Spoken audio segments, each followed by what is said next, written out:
I never imagined that an invitation printed on ivory cardstock could reroute my life. When Daniel Carter's wedding invite arrived, embossed with his name and the promise of permanence, I felt the uncomplicated joy of a friend who had finally found his certainty. Daniel and I had grown up together, college roommates, late-night confidants, witnesses to each other's becoming. I was openly gay, he was steadfastly straight. Our friendship had always been simple because it had never wanted more. The wedding was held at a restored vineyard outside the city, a place designed for vows and photographs and futures. I arrived early, wearing a suit that felt like armor, rehearsing smiles for people who would ask polite questions about my life. Daniel spotted me near the entrance and pulled me into a hug that smelled like cologne and nerves. He was radiant, anchored by the kind of happiness that seemed to steady everyone around him. "Glad you made it," Daniel said, gripping my shoulder. "You'll meet my parents before the ceremony. They're around somewhere." I nodded, already scanning the crowd, and that was when I saw Richard Carter. He stood apart from the chatter, hands folded loosely, observing the room with the calm of someone used to being peripheral at moments meant for others. Richard was Daniel's father, mid-50s, composed, his expression thoughtful rather than stern. When our eyes met, he smiled with an ease that surprised me, as if we had already been introduced by something unspoken. "Ethan, this is my dad," Daniel said, guiding me closer. "Dad, this is the friend I told you about." Richard extended his hand. His grip was firm without being performative. "I've heard good things," he said. His voice carried a warmth that settled me, and I hated how quickly it did. "Only the good ones, I hope," I replied, a practiced line that felt suddenly sincere. We exchanged pleasantries, where I worked, how long I'd known Daniel, and yet the conversation lingered beyond necessity. Richard listened the way people rarely do, attentive without urgency. When Daniel was pulled away by the photographer, Richard and I were left in the narrow space between obligation and choice.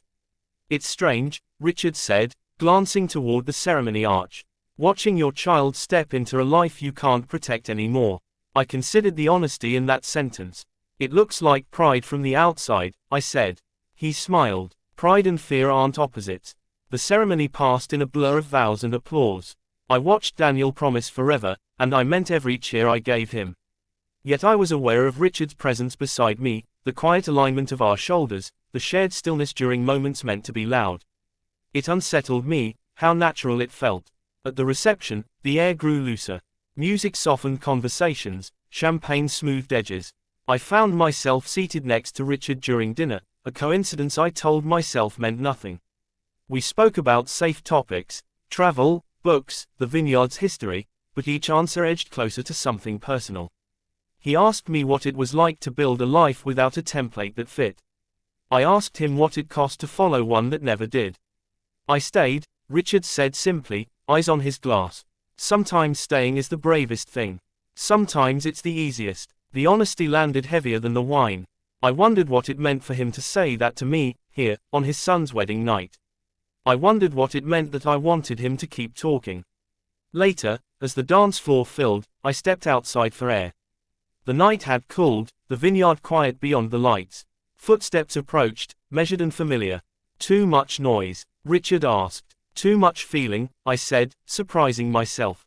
We stood there, the music muffled behind us, the future pressing forward inside. In the space between our breaths, something unnamed gathered, an awareness sharp enough to warn and soft enough to invite.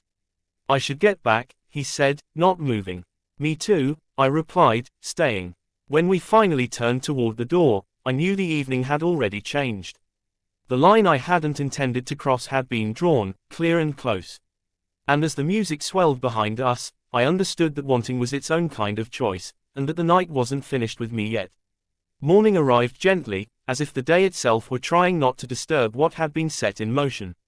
Sunlight slid through the hotel curtains, and for a moment I lay still, cataloguing the previous night with the caution of someone handling fragile glass.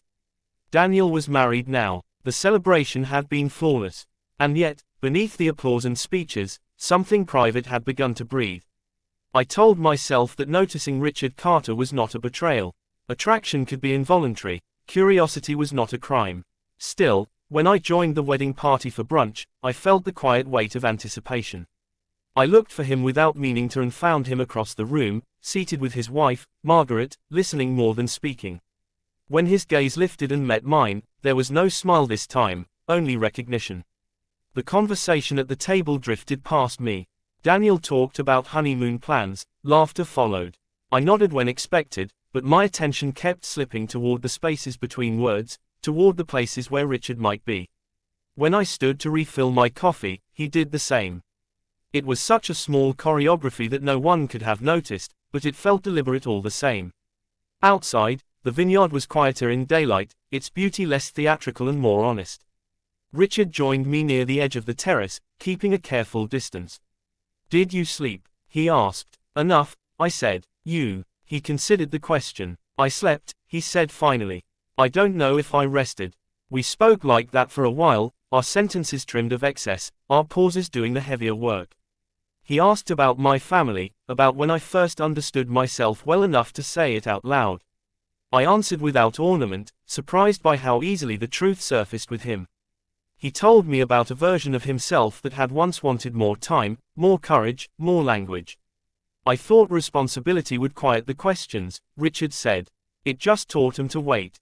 The words stayed with me as the day unfolded. The wedding party scattered into errands and farewells, and I found myself walking with Richard through the rows of vines while the afternoon thinned. We kept our hands to ourselves. We kept our voices low. And still, the intimacy grew, not through touch, but through permission. "I don't want to make this complicated," I said, because it was the only honest warning I had. Richard nodded. "Neither do I, but complication doesn't ask for consent. It arrives when people begin to choose proximity over prudence." Later, while Daniel handled last-minute logistics, Richard and I shared a drink at the empty bar. He spoke about the early years of his marriage, about how love can be real and incomplete at the same time. I spoke about the ache of wanting to be fully known and the fatigue of always explaining. "You're not a secret," he said quietly, and I felt the sentence settle somewhere it shouldn't have. The evening gathered itself again, farewells, embraces, promises to visit. Daniel hugged me hard. "Thanks for being here," he said. "It meant a lot." "It always does," I replied, and meant more than he could hear. As people dispersed, Richard walked me toward the parking lot.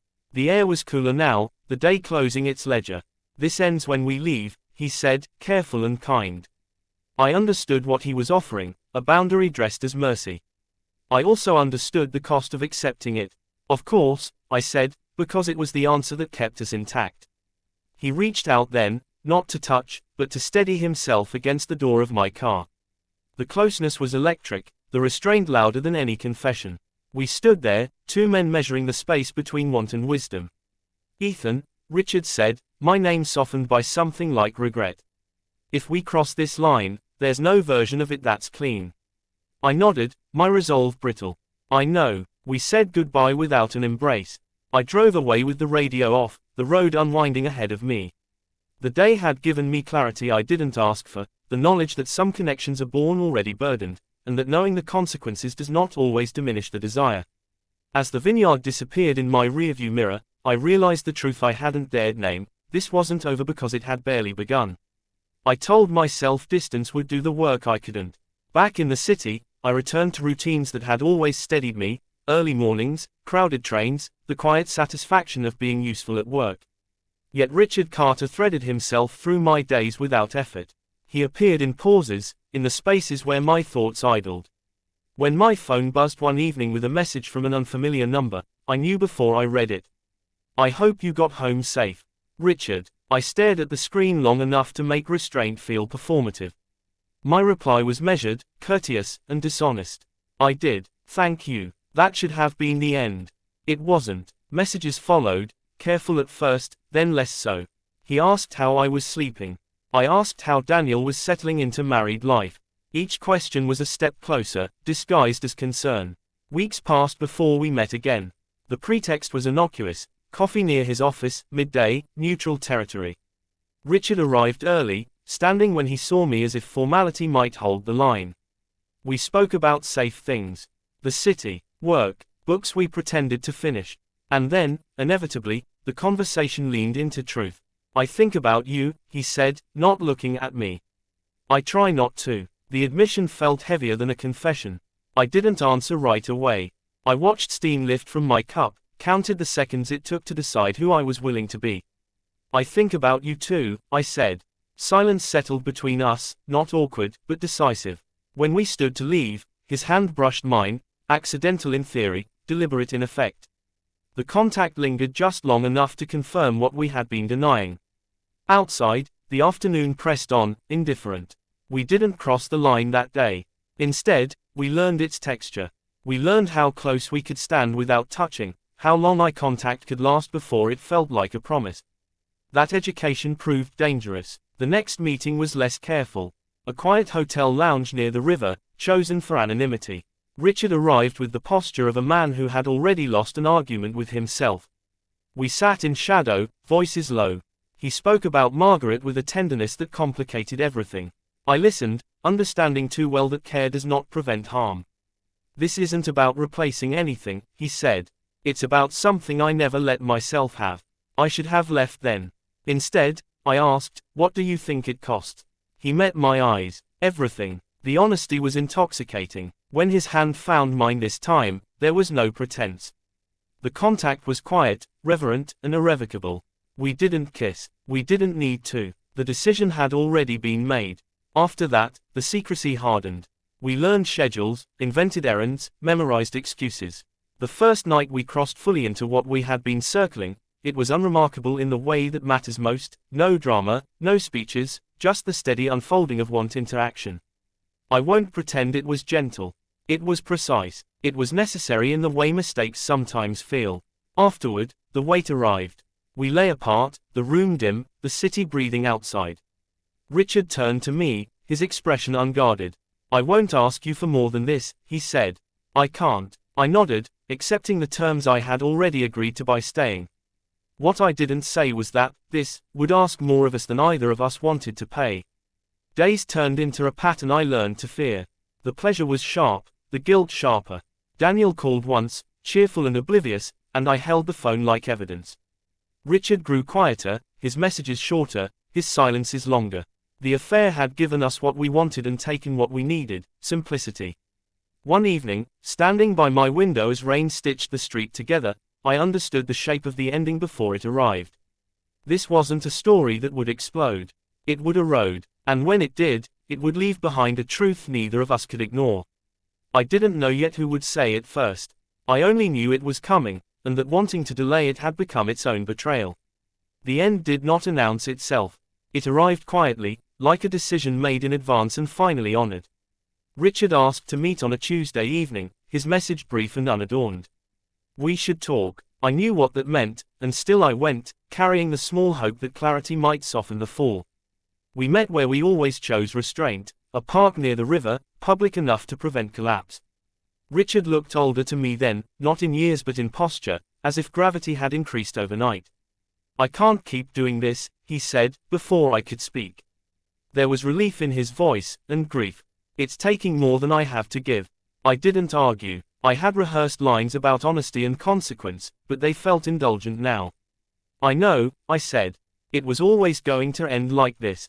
He nodded, eyes fixed on the water. Daniel deserves a father who doesn't fracture his life in secret. The name settled between us, solid and unavoidable. It was the first time we'd spoken it in weeks, as if saying it had been a breach of protocol. I felt the familiar sting, guilt braided with something like pride, the worst combination. I won't contact you anymore, Richard continued. That's the boundary I need. I'll respect it, I said, and meant the part about him, if not myself. We stood in silence, two men practicing the discipline of letting go. When he finally turned to leave, there was no embrace, no apology. He paused, though, just long enough to say my name. Ethan, he said, what we had was real. That's what makes this necessary. I watched him walk away until the path curved and took him out of sight. The river kept moving. The world did not pause to mark the moment, and that felt like a verdict. In the weeks that followed, absence became a presence of its own. I avoided places where memory could ambush me. I ignored the reflex to check my phone. Daniel sent a message about a dinner party. I declined with an excuse that sounded like growth. Distance, I learned, is a skill honed by repetition. Time did what it always does, it smoothed the sharpest edges without erasing the shape. I thought often about the night of the wedding, about how easily admiration had tipped into longing. I thought about how careful we had been, and how insufficient care can be when desire has momentum. Mostly, I thought about the lie we tell ourselves, that we can borrow intimacy without paying interest. Months later, I ran into Richard by accident. A bookstore, a narrow aisle. Our eyes met, and the years we hadn't lived together condensed into a single breath. We exchanged a nod, polite, distant, complete. He looked steadier. I hoped that meant something good. That night, I wrote Daniel a letter I never sent. I thanked him for his friendship, for the years of ease and trust. I apologized without specifics, because specificity would have been another theft. I folded the letter and put it away, an artifact of accountability. What remains of an affair when it ends without discovery is not innocence regained, but knowledge acquired. I learned that love can be sincere and still be wrong. I learned that wanting does not absolve.